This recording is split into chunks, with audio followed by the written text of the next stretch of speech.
Here we are. Here we are. The tables are turned. Yes. Welcome to the Art of Life podcast. I'm sitting here with the creator and founder of Art of Life podcast and so many other things that I'll read for you, Jennifer Espenscheid. Thanks so much for allowing me to interview you. I'm one of your biggest fans, and I've been personally and professionally affected by you in my life, and spiritually, of course. And so I'm just honored to be sitting here with you so we can share some about your life. Thank for the you. People that are watching. Yeah, thank you for being this reflection and mirror, and one of the people I've grown the most through and with. Well, with that, I want to brag about you. So, yeah. So this is Jennifer's bio, which is so beautiful. Jennifer Espenscheid. Jennifer's a custom artist and designer with a degree in architecture and urban planning from UW-Milwaukee. Since 1998, she's been creating immersive, visionary work from abstract oils and sculpture to large-scale installations and multimedia experiences.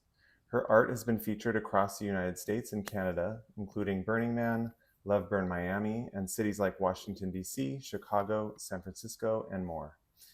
Jennifer's work has been highlighted in Milwaukee Magazine, The Business Journal, and on Fox 6 and Spectrum News. She's a 40 Under 40 Milwaukee Award winner and a 2-time art grant recipient for sculptural installations. Her repertoire includes symbolic portraits, integrated lighting, technology-based visuals, and public art that inspires connection, healing, and wonder. Yeah. That sums it up nicely. Among other things. Yeah. Yeah. I'm so honored to be sitting here in your presence because, this podcast seems to be a lot about how to generate and live a creative life. And ever since I met you, which honestly hasn't been that long, but it immediately felt astonishing. Yeah, that strong connection on many levels. I've just been so inspired and kind of astounded by the level of output, the creative output that you give and that you create. I went to Hawaii with Jennifer this last year.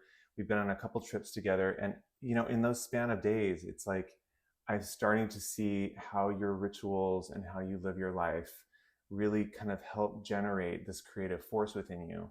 But I'd love to hear it in your own words. Well, there's a lot of questions, but first, how do you live in that creative force, and how did you even come to understanding that, how to do that?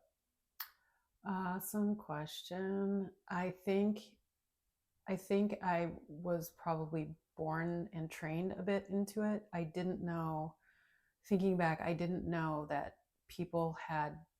there were other people that had jobs. I thought you did everything yourself. So growing up on a ranch, it was, if you needed to move a barn, you got your friends and you invented the way to do it. Or if you, you raised your food. My mom at the time sewed most of our clothes. It was kind of just if there was a need, you fulfilled it yourself, or maybe you had friends that helped. So I think in that way it was kind of intrinsic that whatever needed to be created would. And I think also from those beginnings, it was not just that no one else would do it, but also that it was interesting to figure that out. These were riddles, or maybe there was a need, and then you could figure out how to do it. And at the time, of course, everything was on a budget. And so I think that breeds creativity. And spending a lot of time in nature, which nature is ultimately creative. I think that was another key piece of it. And my mom painted. So I think also anytime I wanted to build something, I loved forts. I loved building. I loved creating stories. My dad was an amazing storyteller. So that kind of creativity, I've tried that. And that is difficult, to be given a topic and then have to unfold a whole story. So I grew up, every night I got a bedtime story, and I could pick the kind of story. It was usually like travel adventure of my grandfather. And then he would, in retrospect, it was mostly fabricated. He's a good fibber. But just unraveling these beautiful tales So I think from that, there's also a mind training where if you're placed in those situations over and over, you're just going to be practicing your creativity without knowing it. And so there's those kind of like base fundamental things. And then I think a lot of it comes from people telling you not to be creative or not to be different. And that's where it's funny, you and I talked about this yesterday. It's kind of like the F you, like, oh, you're going to tell me I'm not going to do that. There's like a fierceness that comes from it. And I guess mostly that's been, I've had amazing teachers, and also I've had really stifling, angry, because I was like a kid. So to try and squash that out of a child is, I think that just bolstered my desire not to be unique, but just to do things my way for, even if it was a weird reason why. If I wanted it, why not? And part of you speaking to this like unique part of you that responds in that way to turbulence or to challenge. I think a lot of people don't necessarily have that natural instinct, but they can learn to appreciate challenge and understand that actually challenge is a gift. And so what would you say, what kind of direction would you give to people that are challenged and kind of feel weaker from the challenge presented at the outset? You know what I mean? Sure. I think it's one of your opportunities in life to make a good choice. There's been a number of conflicts or traumas, some of them physical, some of them, relationships, some of them, even things from childhood, like my parents' divorce, things where you're put in this place where you feel like crumbling, and it's just a choice at that point. It's I can face this fear, or I can face this discomfort, or I can turn into, hide from it, which just never feels good. It's still there. And I've watched, my dad is my hero. I know he does, he avoids conflict. And so I saw that growing up, and it doesn't make it go away. It kind of persists. So through that, I think, I know actually, I try to face it and ask what that discomfort's about. And I think my other like relationship or physical traumas from like an appendix surgery and a double mastectomy that had complications, those were true tests of admitting where I was running away, still where I was hiding, hiding through distraction, or burying anxiety, or when you're in pain, when you're in mental or physical pain, you can once again make that choice. I'm going to continue to mask this. I'm going to continue to try and be comfortable and get weaker and weaker. I'm going to be dependent, or I'm going to kind of shrink. And when I would sit with myself, and even in my darkest times, and think about that, like, are you going to diminish? That's when it's like, oh, fuck no. Like, we are going to get stronger. And I do have to admit, having my kids, having the girls, there actually isn't a choice. Like, it's just never a choice. It's like, get up and do the hard thing.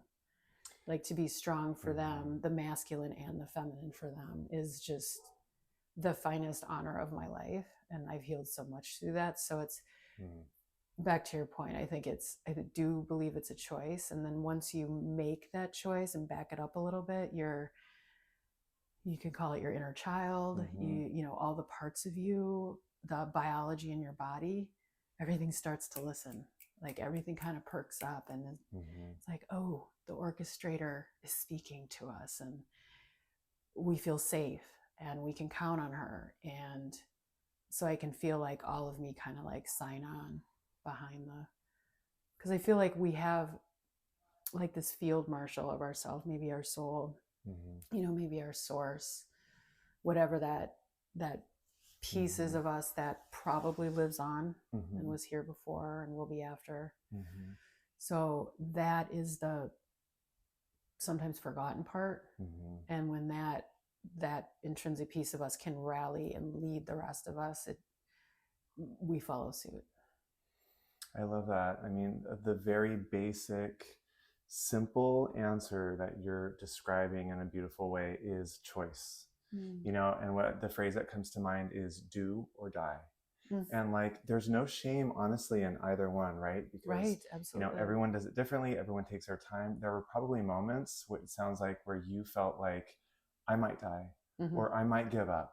And that's kind of like hitting your rock bottom and breaking, you know. And Mm-hmm. I find that life is a series of those moments in different Mm-hmm. ways and different intensities. Mm-hmm. But if we're still here, we're choosing to still be here. Right. And that's part of it, is just that choice to get up and make things, you know, embrace it or make something slightly different. When I found out, you know, I didn't find out, I think, until we were in Hawaii this last year, that you live kind of in constant physical pain. Mm-hmm. There's a level of physical pain that you are living in. Mm-hmm. If you feel comfortable speaking about that a little bit, I was kind of astounded because I don't even understand, like, that doesn't show through at all. So I see that as part of your training ground, like you talked about, but like, how the fuck do you go through life? You know, I'm straightening out my leg right now because my hip is bothering me. I worked out really hard yesterday. Yeah. I'm like, I can't sit in this pain. And like, let's move. Yeah. So I'm immediately trying to alleviate it, you know, Right. and there's different ways to do that, but you live in that state. And I know that you talked about it being your greatest teacher in many ways. And that is one of the things I see in your life the most when I'm around you a lot, is how you choose regularly to find solution, to kind of reframe your mindset. And you do it in a way that doesn't ignore it. You don't, you know, but you listen to it, and then you actually don't let it take you down this mental rabbit hole. You do something else with it.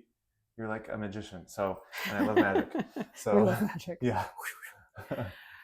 Yes, it's you know, the choice once again to look at it that way. The different physical pains that I've moved through and that you know, linger to some extent in my body have been my greatest teachers. I honestly would not redo those two things. I mean, when your appendix burst, especially at the time, you get it removed. Yeah.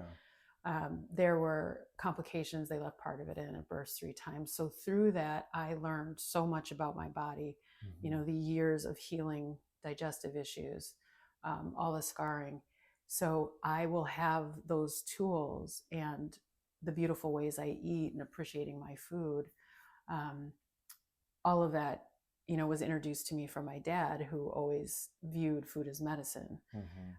Learning to eat again, all these things it's proving to make me feel better, probably longer, and my health span will be very robust. So also, without an appendix, I have to pay attention to my living, like that biome, and nourish that every day. So just, I think that one was very much about the awareness of this body. And I still, though, tried to push the body away and escape. And, you know, the body was a vehicle, and I liked to distract myself. As a 7, our greatest fear is to be in pain, trapped in pain. That's so ironic. Yeah. And we love distraction, right? So my second lesson, my mom had passed from the chemo from breast cancer probably a year before I decided to have a preemptive double mastectomy. And there were many complications that happened with that. And I felt I could ask for help. I was learning to ask for help then. My community was really beautiful. Yet I was alone trying to fake it in extreme pain, and then addiction to painkillers while having 2 small children. And I felt as though I did it for them. And then I really had to start digging into, well, why really did I do this? And it was a fear-based decision. I had conflict with my mom growing up, and I now have a beautiful relationship with her.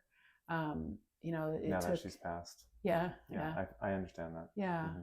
Well, and both you and I have gone to temple at Burning Man and kind of transmuted in flames our relationship, and kept those really beautiful things and appreciate their traumas. And at the time, I just was willing to cut away part of my body to not experience that, or to not be like that, or to not leave my children. And so it taught me that fear-based decisions are really good ones. And you might have the same decision, but if you can come at it from a place of taking everything into consideration, you're more likely going to have a good outcome. And once I realized that I was addicted and I had gotten into a bad relationship, and I was trying so hard to be comfortable, and I realized that, one, I needed to detox, and two, I was going to get tough again. And I think I had a facade of toughness. You're so fucking tough. You're like one of the toughest people I know. Tough bitch. Sorry. Yeah. So it was once again, kind of having, I would find our childhood relationships with our parents and early on relationships, they do tend to frame a lot of our relationships. So that was also a time of still attracting that kind of relationship when I should have been taking care of myself. And a surgeon who I was trying to find someone to fix me and fix this pain. And I was trying everything. I did past life regressions. I did, I got the sauna. I was doing all the healthy things. I was doing all the hard things. I was trying different therapies, different medicines. And I remember going to a surgeon after like something else went really wrong. And he's the only one that said to me, go home the rest of your life. The metaphor was, you have this beautiful apartment. It has everything in it you want. The outside of it's gorgeous. The views are magnificent. It has every bell and whistle that you want. And the traffic's really loud.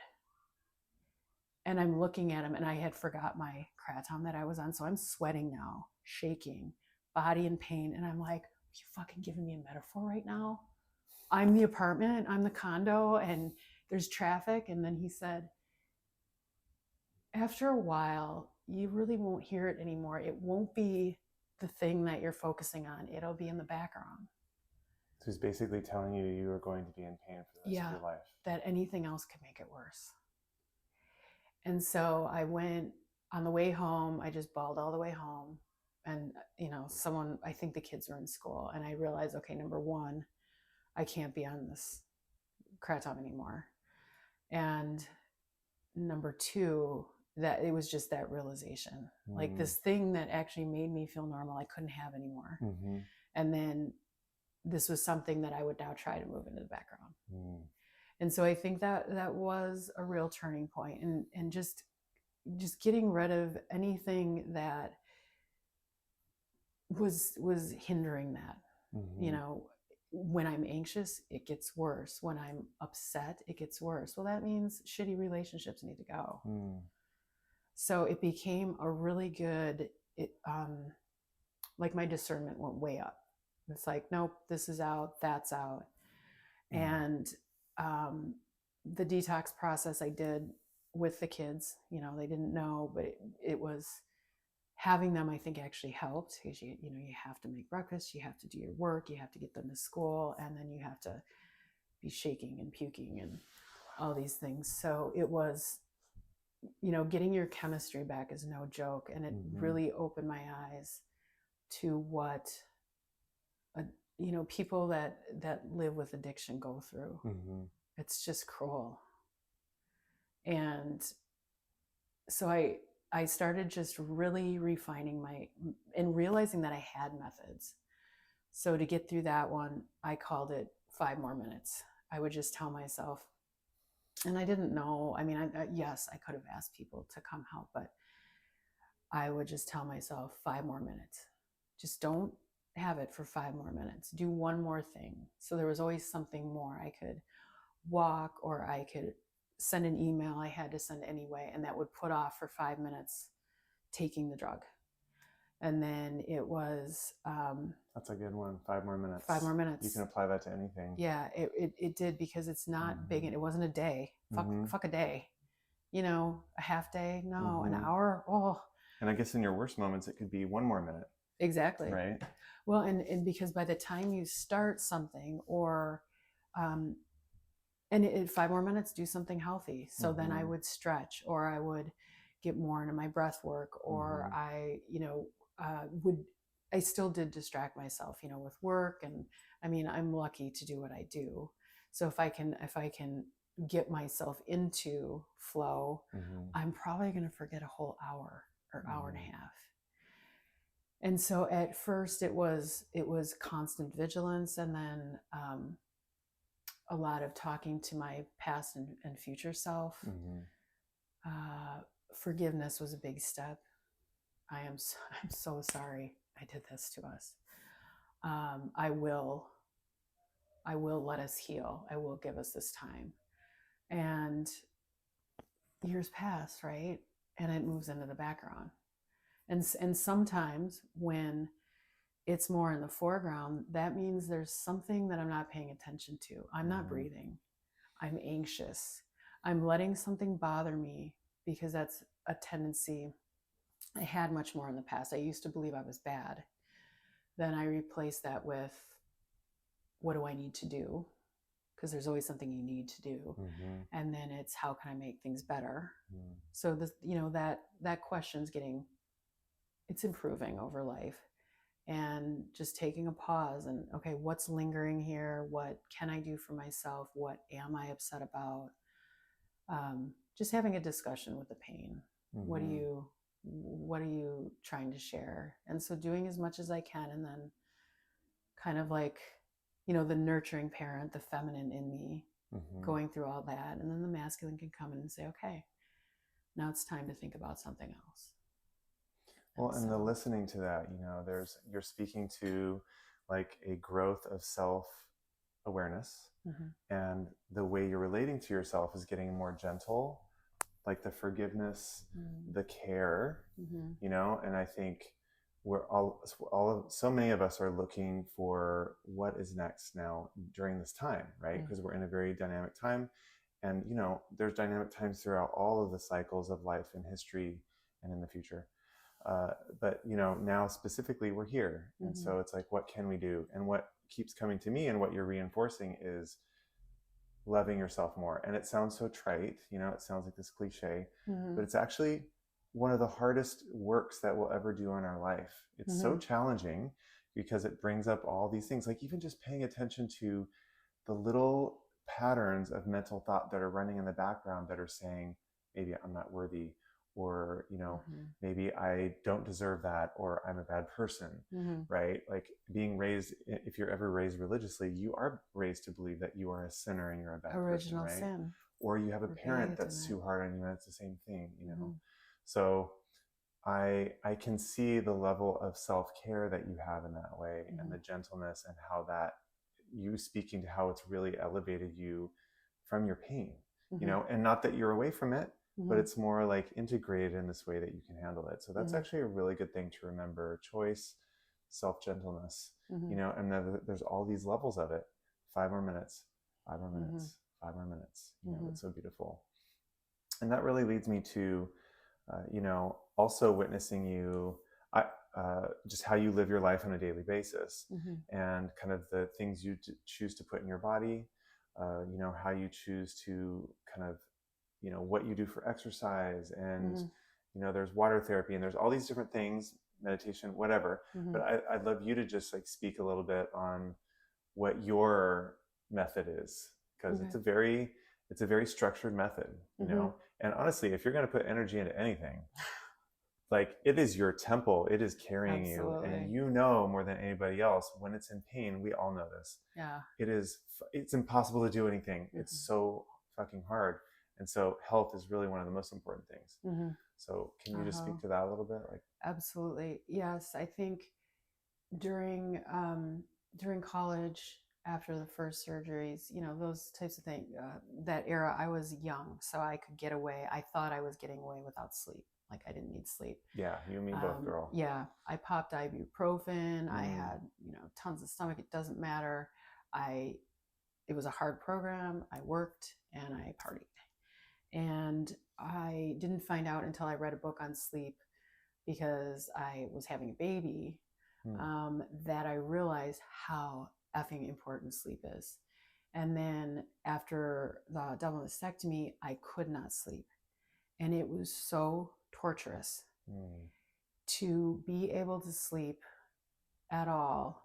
Was like, I appreciated it so much after that. mm, And when we sleep is when we heal. It's when we sort, it's when we produce human growth hormone, it's mm, when everything balances out, it's when our liver catches up. mm, So I would say, number one, and I mean, it's what we do with a third of our time ish, right? mm, Some people don't have the blessing of being able to sleep very long, mm, yet sleep, and good quality sleep, mm, allowed me to really begin that healing process. And then it would be the basics: water and food, good mm, water and food, actually mm, appreciating it, knowing how it's going to affect you, uh, taking pride in preparing it, mm, all those things, what we put in our mm, body. mm.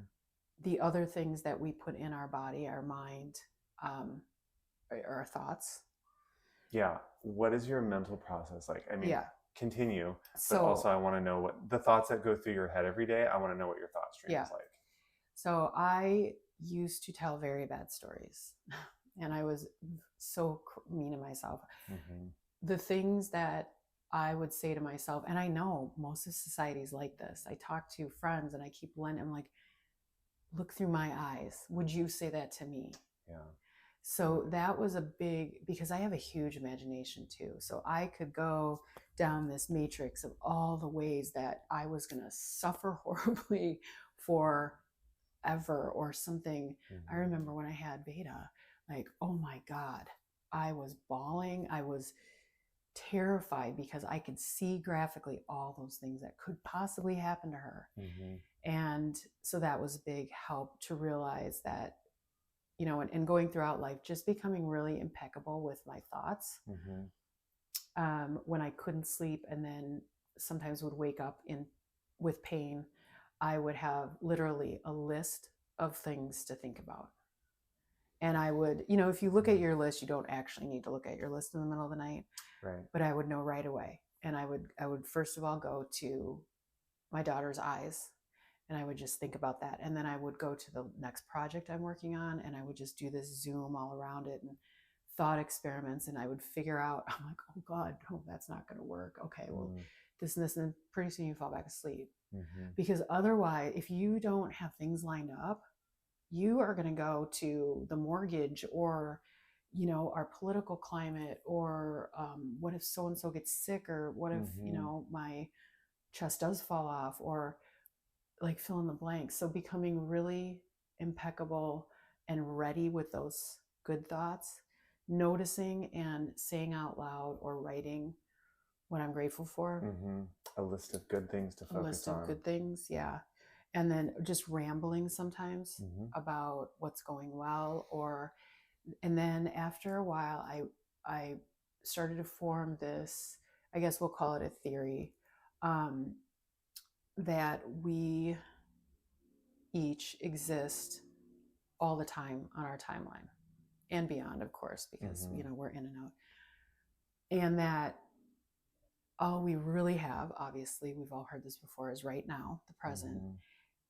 And from this position, we can affect our whole timeline in either way, however you want to, envision your timeline, a tree or whatever. And so by forgiving my past, or thinking to a time, oh, I'm triggered now. Where did this come from?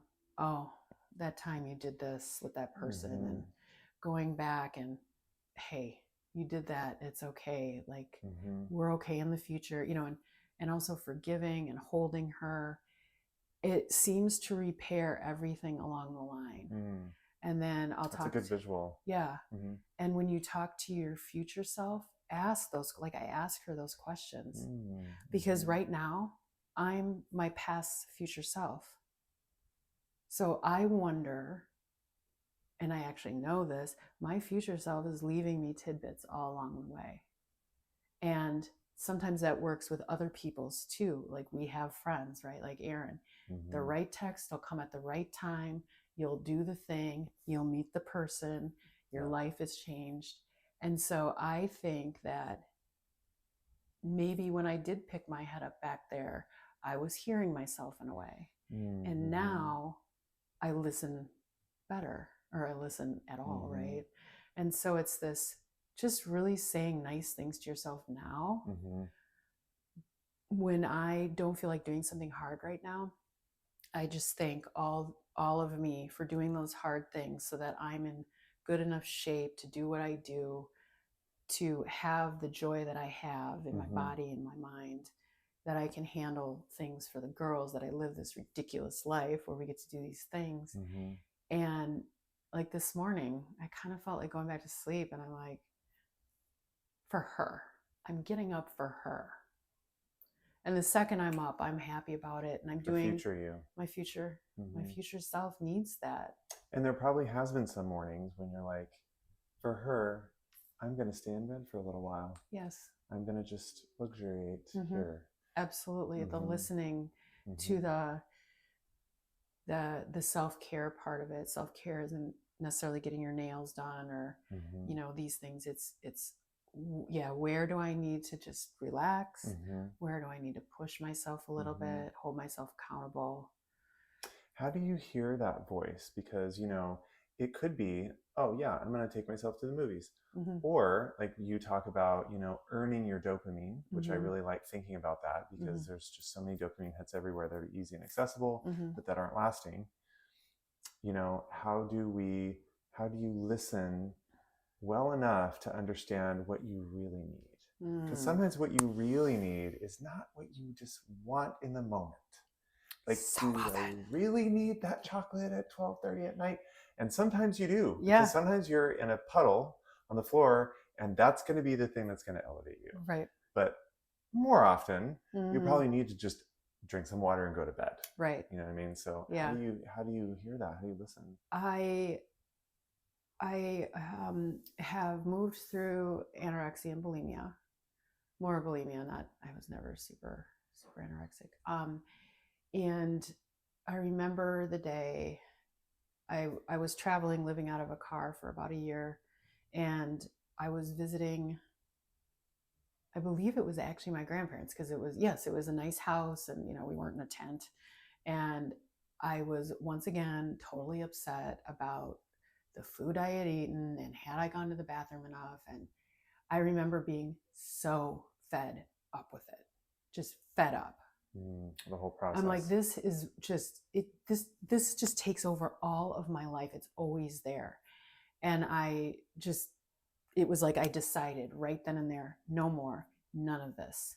So if I ever do anything that I'm like used to feel horrible about, it's like, yeah, babe, you're fine. Like, let's just move on. Yeah, you had the chocolate, or yeah, you had this. And I also know the voice of just not necessarily just wanting to binge, because it's not just food. It could be anything that's unearned dopamine. Yeah. And I'll be like, no, that's the line right there. That's not cool. That's not going to. I'm sorry. Yeah. You've had so much experience, personal experience with earning your dopamine. Mm-hmm. So, and I feel like, as I'm staying with you in your house this week, which is such an honor and so wonderful, we're living in a way every day that is earning dopamine. Mm-hmm. And I have done that in my life, but it's so nice to be in someone's presence that does it so vigilantly. Yeah. Because if there's a word for you, it's vigilant in my mind. You're just so vigilant about where your focus is and what your choices are, because you know exactly where they're going to lead you. And you know, our friends are always like, how does she do all that? Like Jennifer's on another level. Now she is a Virgo. So there's that. So she has some like astrological assistance. If you're into that, which we are. We have the assist. Yes, the assist. And though it's a lot of practice based on these challenges you've had, the way you were raised, all these things. And so that's how you accomplish all those things, is because you do have that focus and you do have that daily choice and you have really listened. And I think for anyone out there who, because I still also struggle sometimes with listening to my intuition and what is that? And like, I like to indulge too, right? And sometimes the indulgence is what you need to do. Absolutely. Because you and need to as balance sevens, that. Yeah. we talk about that all the time. It's so awesome. That, I mean, some people call it like the 80-20 rule or whatever it is you want. We all know that, with all work and no play, Jen would be a very dull girl. And I think, so the visual I have is the deeper your roots are, and my roots are wrapped around light and all these very transparent yet crystalline things.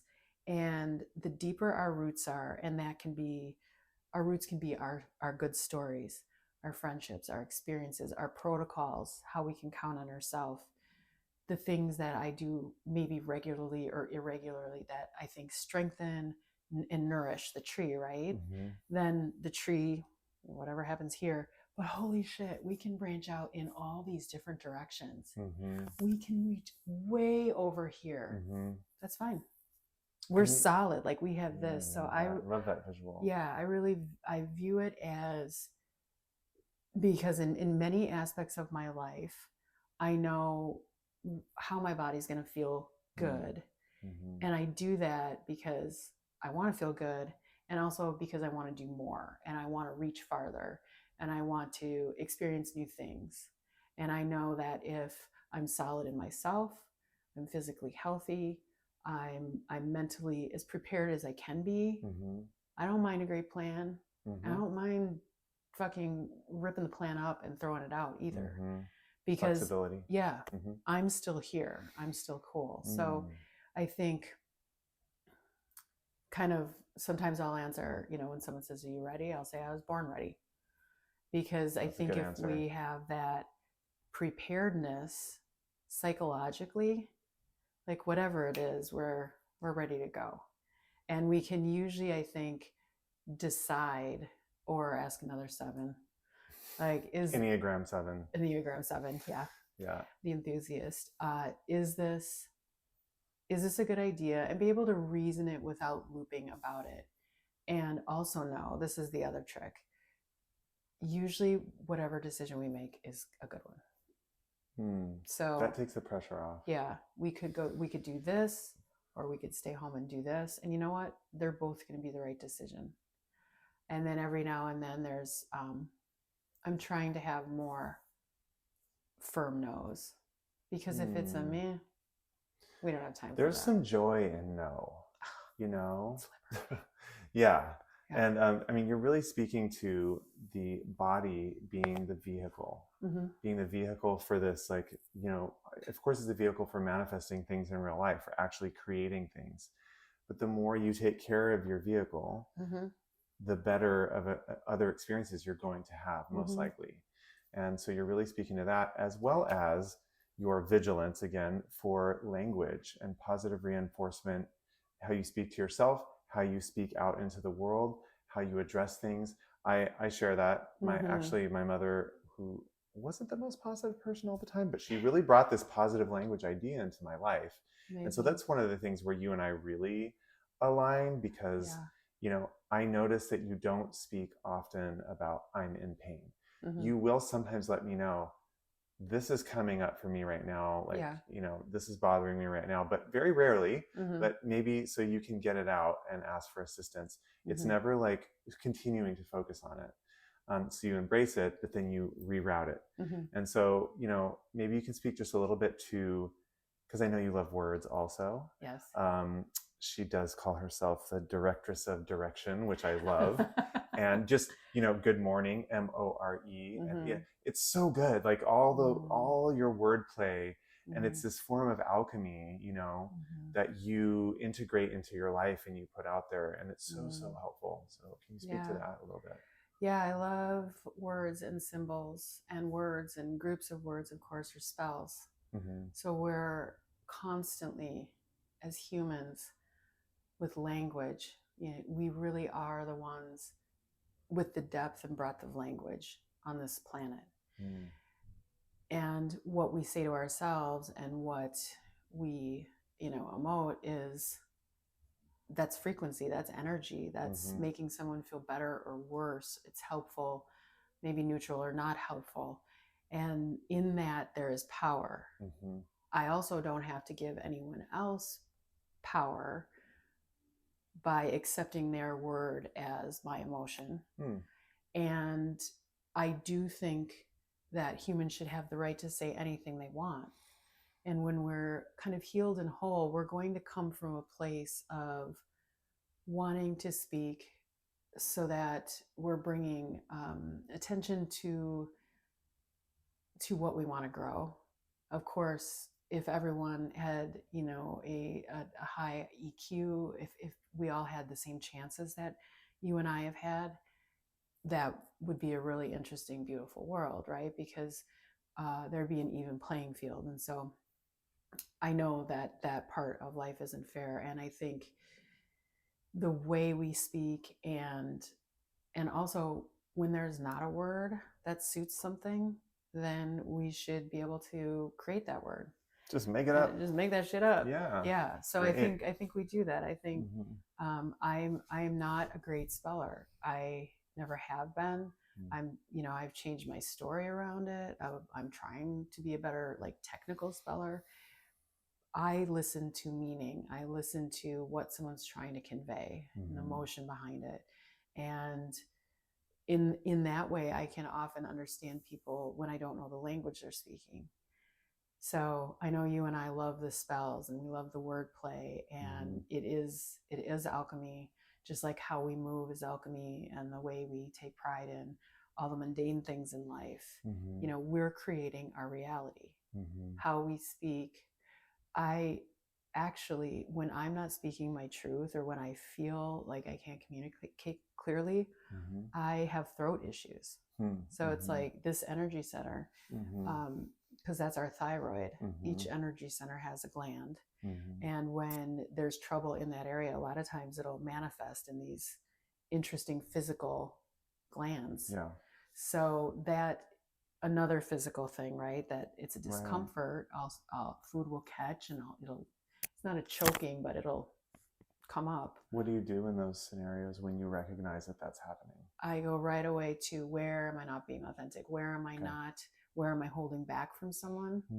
Or where am I, just not speaking my truth? Or potentially it's a relationship that needs to end. That, if you're not heard and you're staying somewhere where you're not validated, you can't speak your truth. Why are you staying there? So typically it's like, oh, okay, this is just telling me something. It's like a little tap, tap, tap. And it is powerful when we change our stories. Everything changes. What story are you writing now? Ooh. Small question. This story, it's an action adventure. A choose your own adventure. Yeah. So I want to be prepared to go on all those adventures yet. I don't want to pick all of them in order yet. It's also a romance, and it's a how-to, kind of an educational movie as well, type of thing. So the heroine is definitely, meeting up with people and going on adventures and learning, and exciting things are happening. And it's not a drama. It's not a horror anymore. It's thrilling, but it's not a thriller. And yeah, I think it's got a bright future. I think there's going to be awards for it.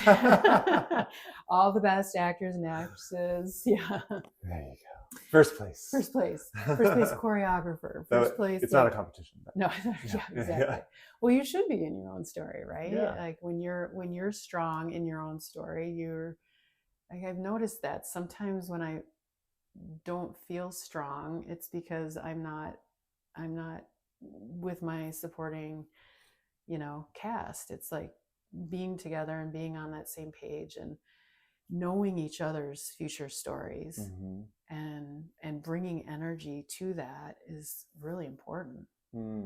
That's beautiful. Just asking the question of each other. Mm-hmm. I mean, I know you focus a lot also on your relationships. Mm-hmm. You really are checking in with a lot of people, and you'll just randomly FaceTime and you just check in, and you make the investment in the time to go out to where your friends are, because she has friends all over the world. Mm-hmm.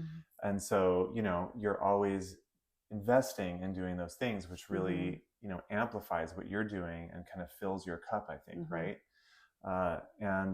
And also allows you to just feel nurtured, so you can embrace maybe more of what your creativity and desires want. Mm-hmm.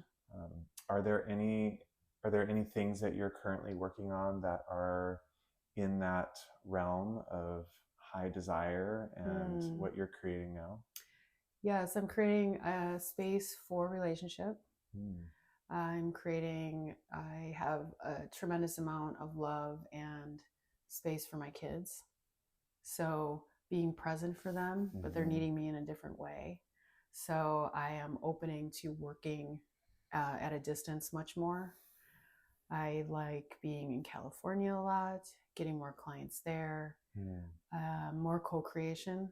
The art grants really lit that fire.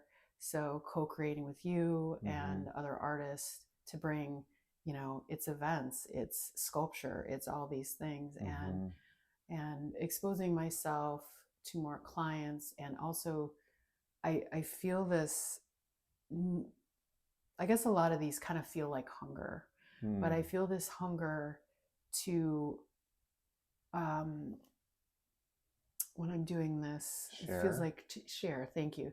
To share these things, because I am hearing the same questions. Like how do you keep your energy? How did you move through that? How do you stay healthy? Or so to share these things that I understand we often learn best through experiencing things ourselves. And I realize with the kids, okay, I've shared these things with you. You can utilize them, or maybe you need to go through some of these things on your own. And when people ask, so it's this new, I'm realizing there's platforms where we can finally, I really want to give back to my individual friends, give back to my community, give back to this world.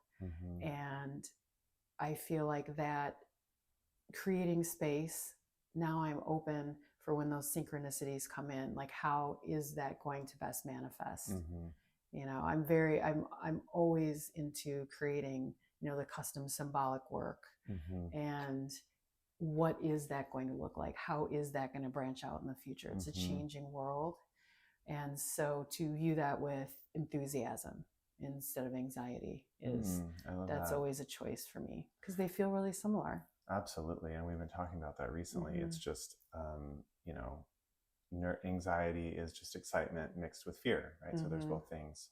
I will say for people watching that the work that you do it's able to be varied. There's so many different things that you are capable of doing.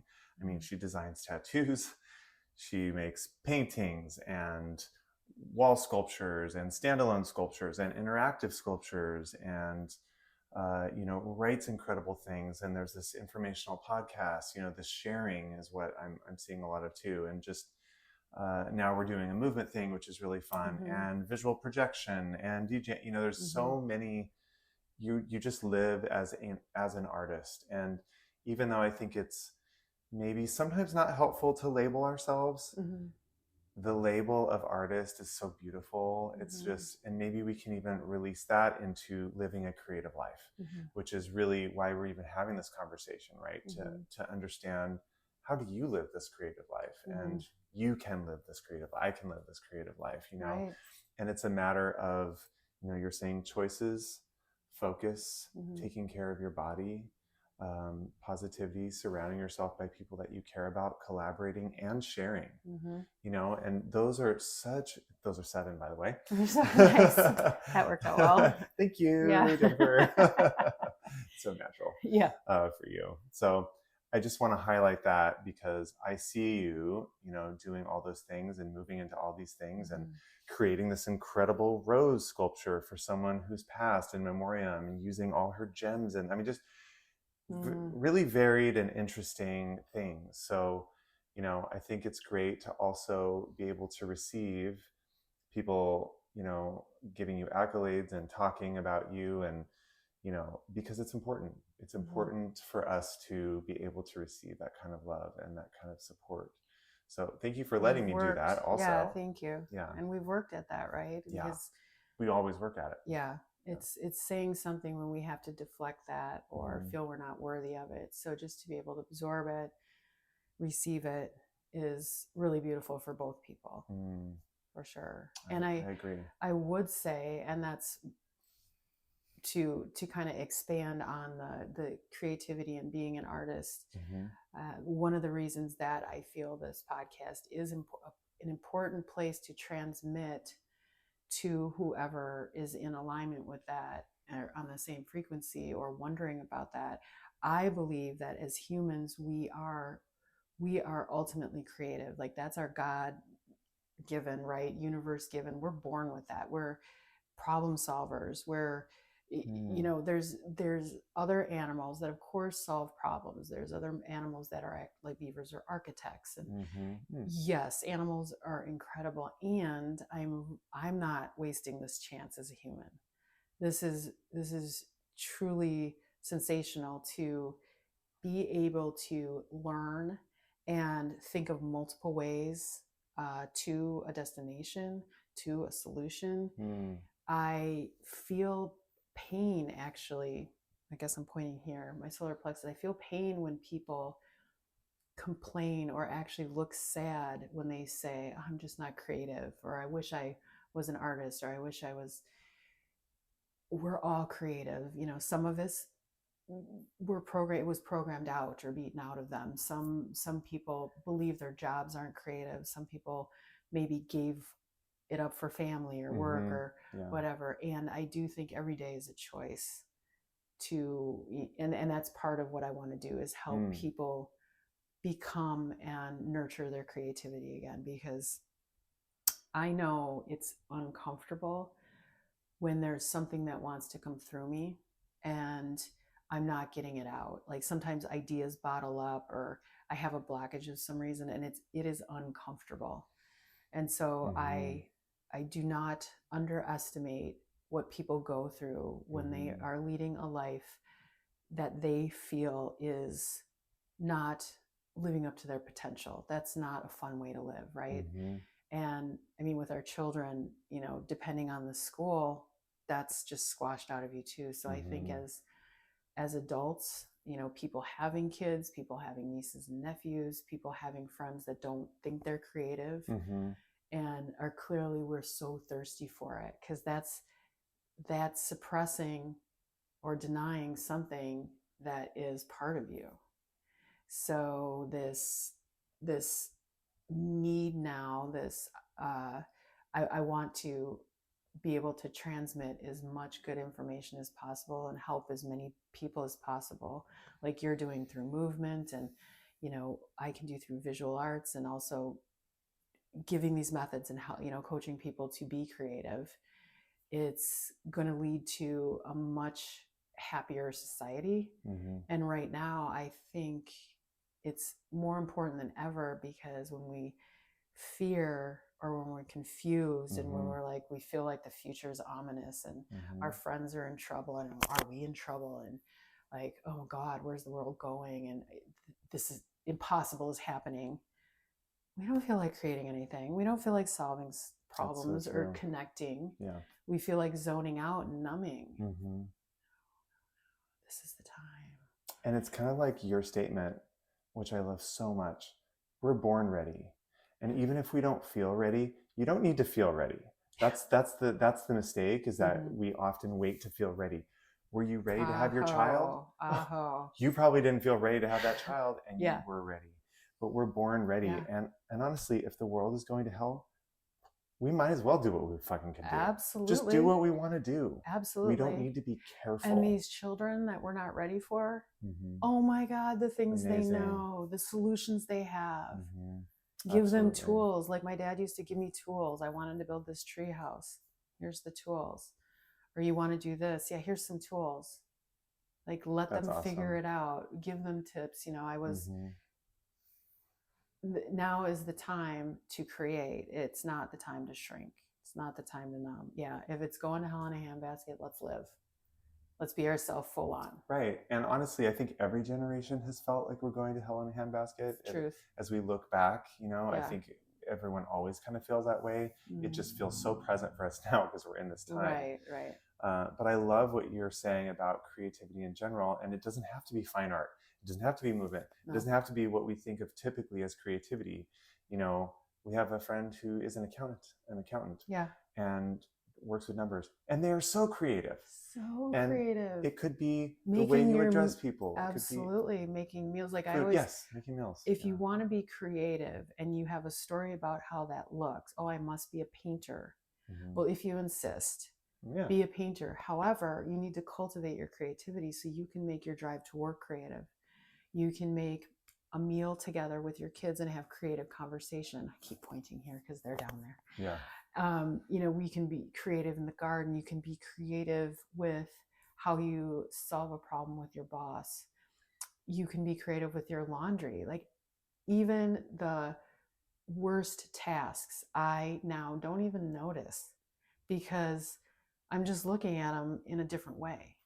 So much is about perspective. It is. Like just your viewpoint.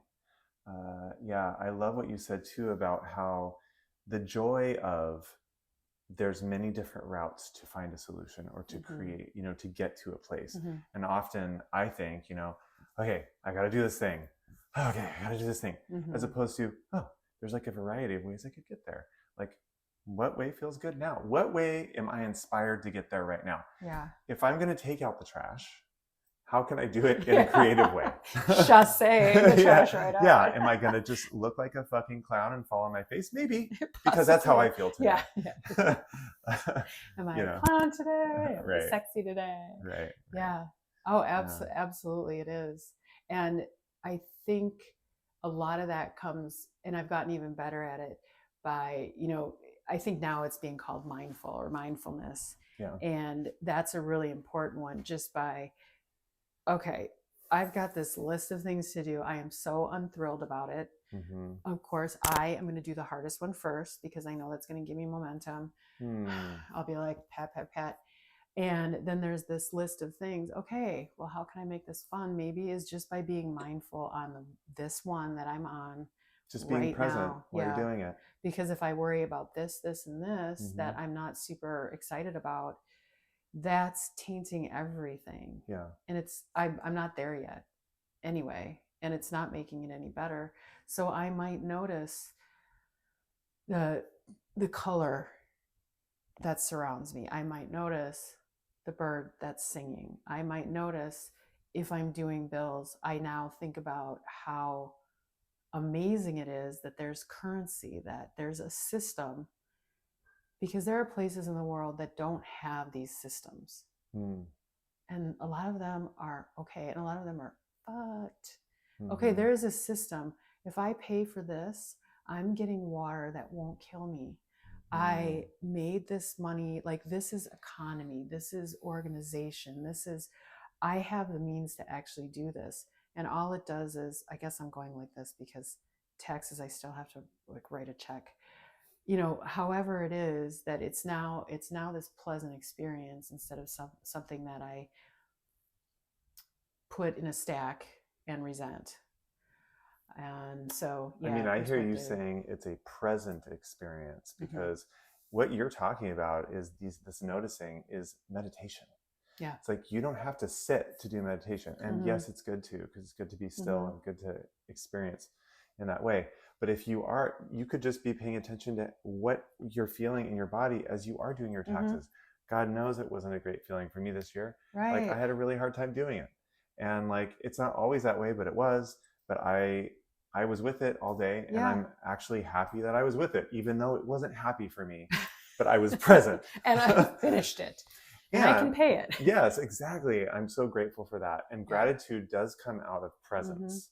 So, and gratitude gets us everywhere, right? That's why we journal in the morning, which is a helpful tool. But it's so beautiful that you're speaking of that, because it could be anything. It could be driving and how your hands feel on the steering wheel. You know, just, are we going to approach this as a victim? Then we're a victim. Are we going to approach this as a magician? Then we're magic. Are we going to approach this with like anger? Sometimes that's important.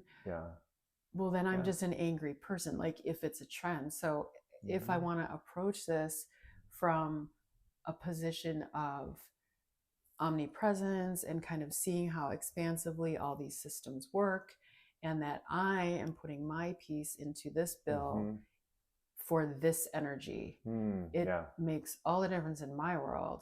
And there's evidence that it makes all the difference as it radiates out. So and if you don't even think about the outside world, which it will radiate out, think about your world, and that makes your experience different. It's like me just thinking about, oh, I'm paying, I don't know, $800 for this bill. I'm investing in, this is my investment, and I'm investing in it. And whatever you know about investments or think about investments, you could just be like, this is actually good for me. This is coming back for me.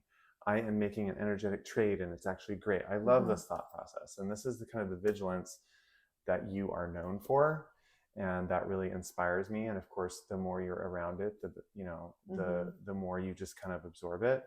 And I think it can be challenging to start something like that. And also just notice. Just notice if you're not doing it, and that's also okay. And you can just pick, and that's just it. A lot of times I think people are so overwhelmed, it's hard to start. So if you pick the one thing, right? And I don't know what that would be. Earn some dopamine today. Like earn some of your dopamine, which means maybe creating space for that. And we can all put our phone down. I mean, you've already done it by watching. Exactly. At least a little bit. So something long form, right? I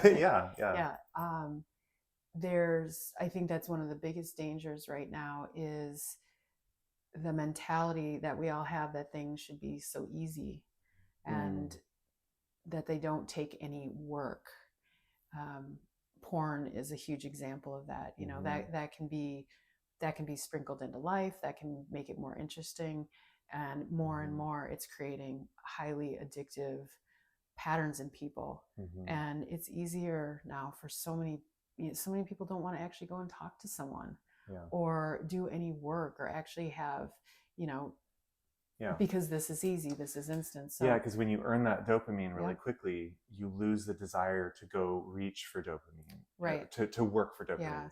And then you keep being at a deficiency. So if maybe that's the first thing everyone can do is just earn a little bit of dopamine today, or say nice things to yourself.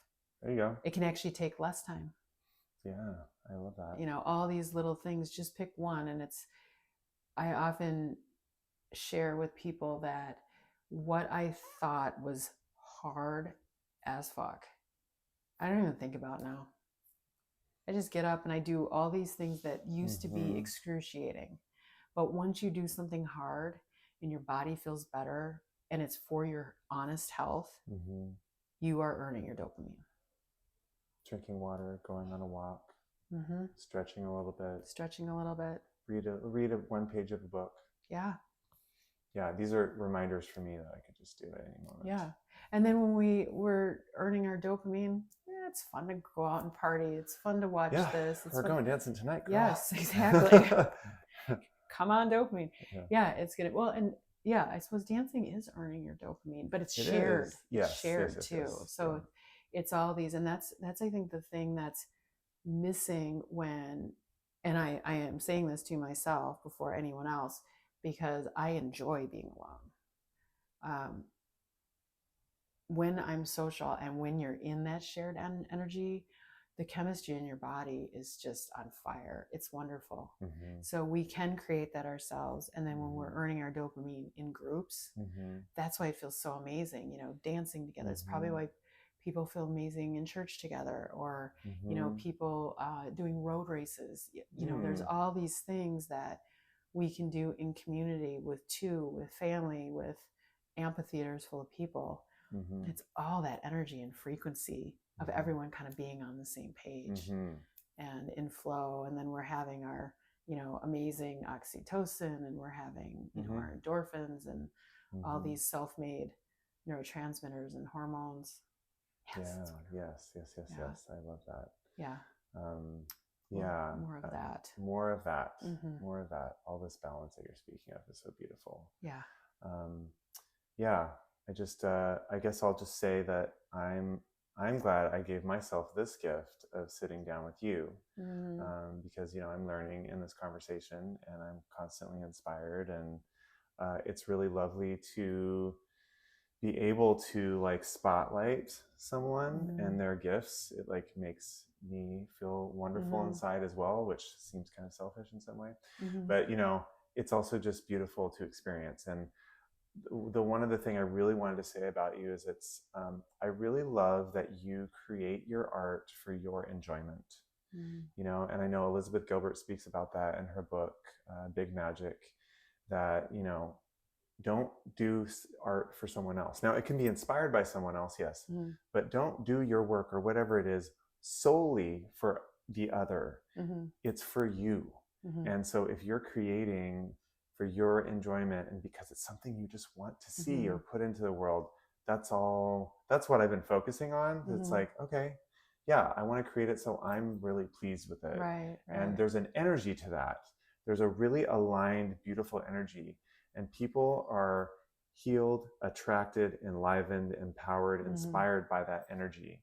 And even if it's one person, or if it was just you, just as important, because you are the first person you're with, right? So, right, absolutely. So I really love that about you, and I really appreciate you, just the way you kind of march through life in that way. I mean, you just create so many amazing things. Thank you. Well, I definitely feel, and that's why I can consistently create. I, number one, don't have any excuses. Like, doesn't matter what the light is, doesn't matter how I feel, I can get creative, because if someone's trusting me, if I get to do this to make a living, I'm going to do it. So that right there, you know, that may not be like sound like my highest joy, yet it is. If I'm going to enliven someone's space, or if I'm going to make a difference in their life, and I get to build something with these parameters, right? This budget and this meaning, and, you know, this timeline, that to me is exciting and really, truly amazing, to not be doing anything the same way twice in that sense. So that balance too, right, of maybe these things that seem methodical really balance this kind of far-reaching, everything's different type of life. I love that. I love that.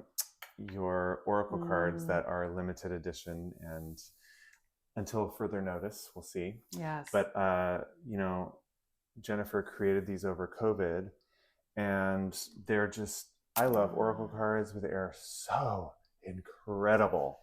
And, you know, I'm often posting about these on my story, but just, you know, just such beautiful, beautiful things that, you know, they're all animal cards, and she channeled all the beautiful messages. And just, you know, I look at these like reflection cards where I just kind of go through it and I just ask, like, what does my energy need today?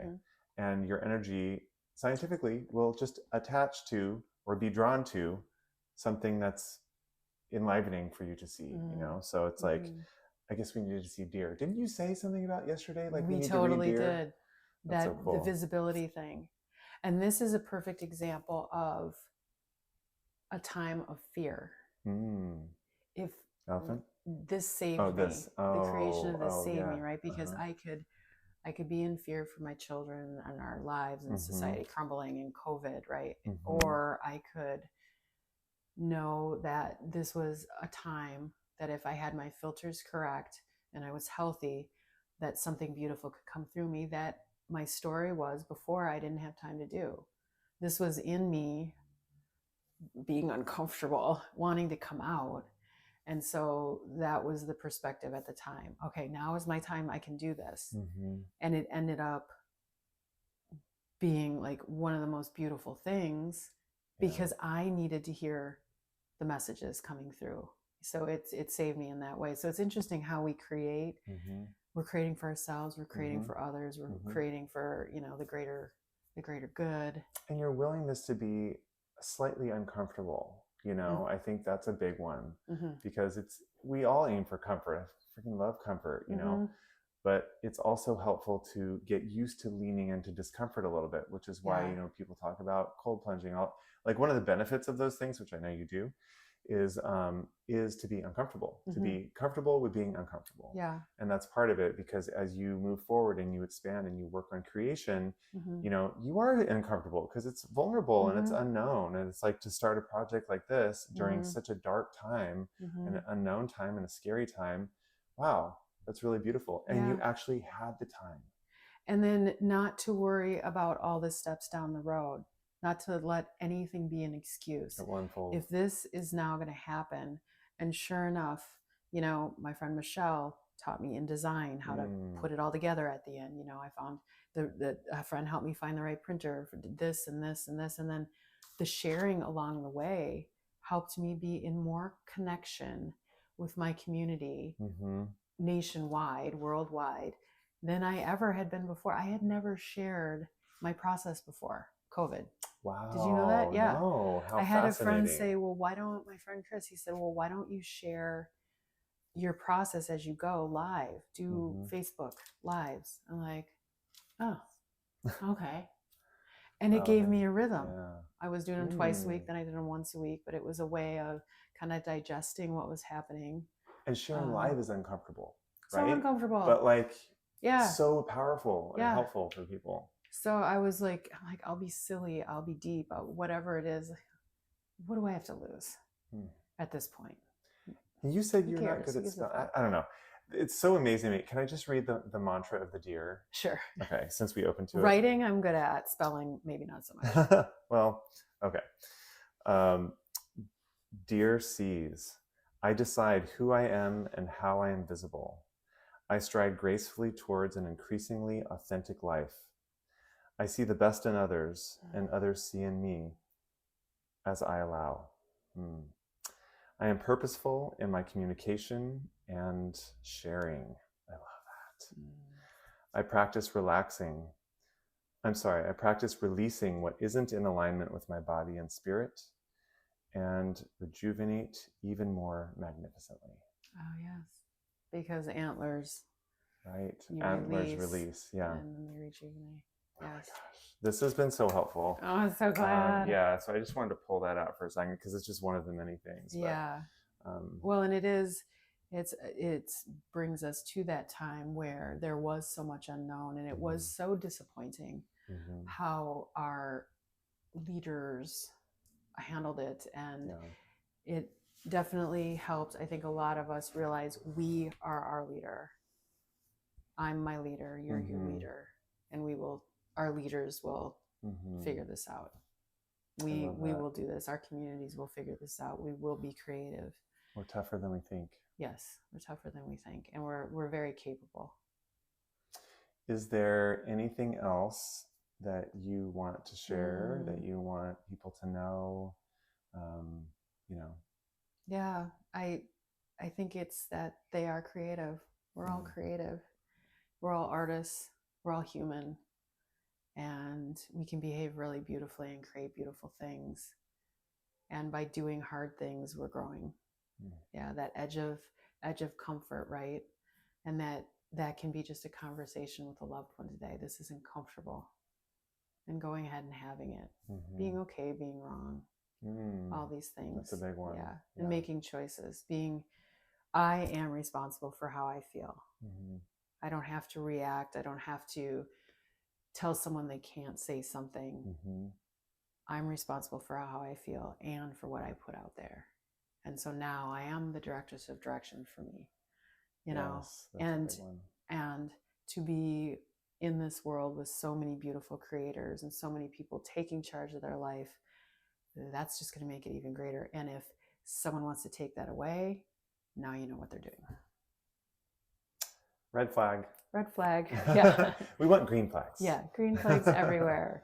Yeah. So, yeah, thank you. Thank you so much. This is so beautiful. Yeah, it's such an honor just to be in your life, and also to be able to do this and like just hear more about your life and open that up to other people in something that you've created. So thank you for being you. I'm so glad we found each other again. I know. I love you so much. Life is easier when you're around people that figure out how to instead of why not.